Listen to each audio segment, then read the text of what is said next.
ಆತ್ಮೀಯ ವೀಕ್ಷಕರೇ, ತಮ್ಮೆಲ್ಲರಿಗೂ ಸ್ವಾಗತ ನಮ್ಮ ಯೂಟ್ಯೂಬ್ ಚಾನಲ್ನಲ್ಲಿ.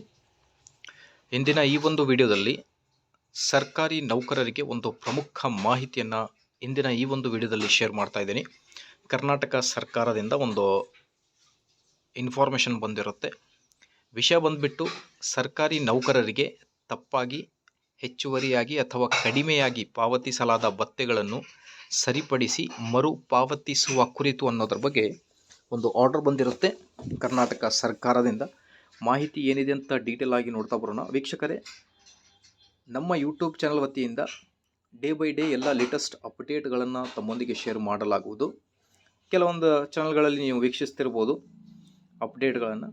ಸೊ ನಮ್ಮ ಯೂಟ್ಯೂಬ್ ಚಾನಲ್ನಲ್ಲಿ ನಿಮಗೆ ಸರ್ಕಾರದಿಂದ ಬರುವ ಎಲ್ಲ ಆರ್ಡರ್ಗಳ ಬಗ್ಗೆ ಮಾಹಿತಿಯನ್ನು ಕೂಡ ನೀಡಲಾಗುವುದು. ಸೊ ಹಾಗಾಗಿ please like, share and subscribe to my channel and turn on the bell icon for all the latest updates. ವೀಕ್ಷಕರೇ, ಸರ್ಕಾರದ ವಿವಿಧ ಇಲಾಖೆಗಳ ವಿವಿಧ ವೃಂದ ಹುದ್ದೆಗಳಿಗೆ ಲಭ್ಯವಿದ್ದ ವಿಶೇಷ ಭತ್ಯೆಗಳನ್ನು 1ನೇ ಜನವರಿ 2019ರಿಂದ ಜಾರಿಗೆ ಬರುವಂತೆ ಉಲ್ಲೇಖ 1ರ ಆದೇಶದಂತೆ ಪರಿಷ್ಕರಿಸಲಾಗಿದೆ. HRMS 2.0 arrears module date base ಅನ್ನು ನಿರ್ವಹಿಸುವ ಸಂದರ್ಭದಲ್ಲಿ ನೌಕರರು ಪಡೆಯುತ್ತಿರುವ ಭತ್ಯೆಗಳ ವಿವರಗಳನ್ನು ವಿಶ್ಲೇಷಿಸಿದಾಗ ಕೆಳಕಂಡ ಅಂಶಗಳನ್ನು ಕಂಡು ಬಂದಿರುತ್ತವೆ ಅಂತ ಹೇಳ್ತಾ ಇದ್ದಾರೆ.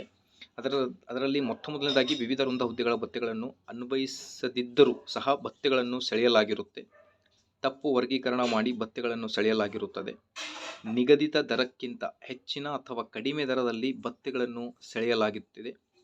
ವೃಂದ ಬದಲಾವಣೆಗಳಾದ ಹಾಗೂ ಮರು ನೇಮಕಗೊಂಡ ಹಿಂದಿನ ಭತ್ಯೆಗಳನ್ನು ಸೆಳೆಯಲಾಗುತ್ತಿದೆ. ಕಡ್ಡಾಯ ಭತ್ಯೆಗಳನ್ನು ಹೊರತುಪಡಿಸಿ ಒಂದಕ್ಕಿಂತ ಹೆಚ್ಚಿನ ಭತ್ಯೆಗಳನ್ನು ಸೆಳೆಯಲಾಗುತ್ತಿದೆ ಅನ್ನೋದ್ರ ಬಗ್ಗೆ ಇದು ಮಾಹಿತಿಯಾಗಿರುತ್ತೆ. ಸೊ ಸ್ಕ್ರೀನ್ ಮೇಲೆ ನೀವು ನೋಡ್ತಿರ್ಬೋದು. ಶಿಕ್ಷಣ ಇಲಾಖೆಯ ಆಗಸ್ಟ್ 2024ರಿಂದ ಅಕ್ಟೋಬರ್ 2024ರ ಮಾಹಿತಿಯಲ್ಲಿ ಸೆಳೆಯದಿರುವ ಭತ್ಯೆಗಳನ್ನು ಪರಿಶೀಲಿಸಿದಾಗ ಸೊ ಏನೆಲ್ಲ ಚೇಂಜಸ್ಗಳಿವೆ ಎಲ್ಲ ನೀವು ಸ್ಕ್ರೀನ್ ಮೇಲೆ ಗಮನಿಸ್ತಿರ್ಬೋದು. ಹಾಗಾಗಿ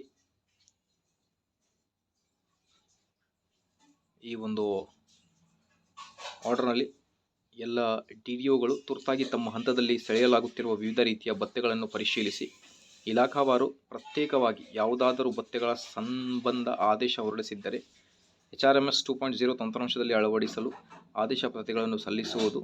ದರದಲ್ಲಿ ಸೆಳೆದಿರುವ ಭತ್ಯೆಗಳನ್ನು ವೇತನದಲ್ಲಿ ಕಟಾಯಿಸಿ ಸರ್ಕಾರಕ್ಕೆ ಮರುಭಾರಿಸಿ HRMS ಕೇಂದ್ರ ಕಚೇರಿ ಮಾಹಿತಿ ಸಲ್ಲಿಸಲು ತಿಳಿಸಿದೆ ಅಂತ ಹೇಳ್ತಾ ಇದ್ದಾರೆ. ಸೊ ಇದೇ ಇವತ್ತಿನ ಬ್ರೇಕಿಂಗ್ ಅಪ್ಡೇಟ್. ಇದೇ ಥರ ಮಾಹಿತಿಗೋಸ್ಕರ like, share and subscribe. Thank you.